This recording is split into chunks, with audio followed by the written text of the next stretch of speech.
सबसे पहले तो इतने शॉर्ट नोटिस पे आपका आने के लिए बहुत-बहुत धन्यवाद। श्री अमरनाथ जी की यात्रा जो कि कल से शुरू हुई है, उसके संदर्भ में प्रशासन की तरफ से मैं कुछ बातें सभी के ध्यान में लाना चाहूँगा।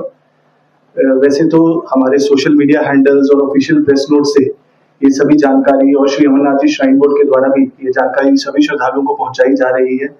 पर क्लैरिटी के लिए ये ज़रूरी है कि हम सभी तक कुछ तथ्य सामने लाएँ ताकि श्रद्धालु उसी हिसाब से अपनी यात्रा को प्लान करें। यात्रा जैसा कि हम सभी जानते हैं कल 3 जुलाई से सुचारू रूप से दोनों ट्रैक्स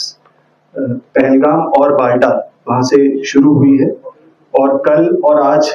कुल मिलाकर के तकरीबन 26,000 श्रद्धालुओं ने बाबा बर्फानी के दर्शन किए हैं और सुचारू रूप से जो है यात्रा दोनों ट्रैक से चल रही है। बोर्ड के द्वारा और प्रशासन के द्वारा पुख्ता इंतजामात यात्रियों के कन्वीनियंस के लिए किए गए हैं, चाहे वो रुकने की व्यवस्था हो, हेल्थ केयर फैसिलिटीज हो, रास्ते पे रेस्ट शेल्टर्स हो, पानी की व्यवस्था हो, फिल्टर्ड वाटर की व्यवस्था हो, डिजास्टर मैनेजमेंट की टीम्स की बात करें और पूरे ट्रैक पे जो लाइटिंग के अरेंजमेंट्स हैं ताकि यात्रियों को किसी प्रकार की इनकन्वीनियंस का सामना ना करना पड़े। हमें ये समझने की जरूरत है कि ऑनरेबल सुप्रीम कोर्ट ने श्री अमरनाथ जी यात्रा की एक कैरिंग कैपेसिटी, एक सीलिंग फिक्स की है, जिसके हिसाब से ही श्रद्धालुओं को यात्रा के लिए अलाउ किया जाता है और इसके लिए ऑनलाइन पंजीकरण की जो सुविधा है वो 15 अप्रैल से शुरू की गई थी और अधिकतर यात्रियों ने अपने आप को ऑनलाइन रजिस्टर कराया है, बैंकिंग चैनल्स के जरिए रजिस्टर कराया है और उसके बाद जो रजिस्टर्ड यात्री जम्मू कश्मीर पहुंचते हैं उनके लिए विभिन्न फैसिलिटेशन काउंटर्स पे ई-केवाईसी और आरएफआईडी कलेक्ट करने की सुविधा भी दी गई है, क्योंकि आरएफआईडी कार्ड मैंडेटरी है इस यात्रा को करने के लिए।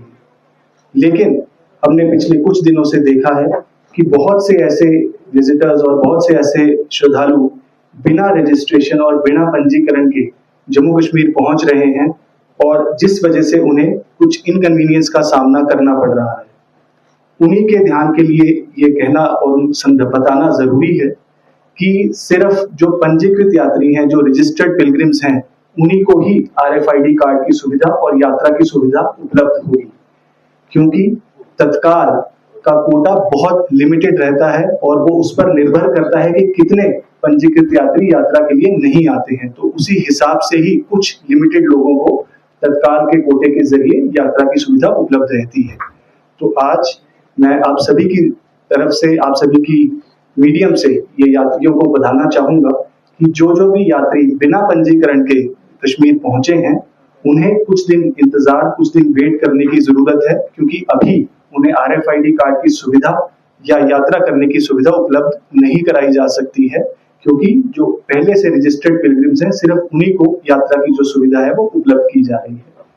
उसके अलावा बहुत सारे ऐसे श्रद्धालु हैं जिनकी जो रजिस्ट्रेशन डेट है वो आगे के कुछ दिनों की है, आज के या आने वाले 2-3 दिनों की नहीं है। मान लीजिए किसी ने 15, 20 या 25 जुलाई की किसी की रजिस्ट्रेशन डेट है, तो वो भी एडवांस में यहाँ पर पहुंच चुके हैं और उम्मीद कर रहे हैं कि हमें जल्द से जल्द यात्रा कराई जाए।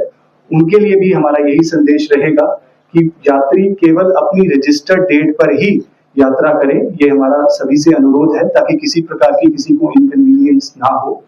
और उसके अलावा जो फ्यूचर में, भविष्य में भी यात्री यात्रा करना चाहते हैं वो पहले अपना ऑनलाइन पंजीकरण जरूर करवाएं और उसके बाद ही वो आरएफआईडी कार्ड हासिल कर सकेंगे और आगे से आगे यात्रा कर सकेंगे। इसके अलावा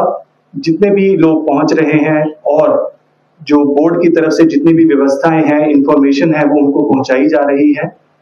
कहीं कहीं जगह पर हमारी बोर्डिंग और लॉजिंग फैसिलिटीज भी अवेलेबल कराई जा रही है यात्रियों के लिए, ताकि उनको किसी प्रकार की इनकन्वीनियंस ना हो। और हमारा ये प्रयास है कि जितने भी लोग बाबा बर्फानी के दर्शन या यात्रा की इच्छा रखते हैं उन सभी को यात्रा कराई जाए, लेकिन उसके लिए उन्हें अपनी बारी का इंतजार करना है, अपनी रजिस्ट्रेशन के लिए वेट करना है और पहले से अपना रजिस्ट्रेशन ऑनलाइन माध्यम के जरिए सुनिश्चित करना है, ताकि उनको यहाँ पर किसी प्रकार की इनकन्वीनियंस ना फेस करनी पड़े। Thank you.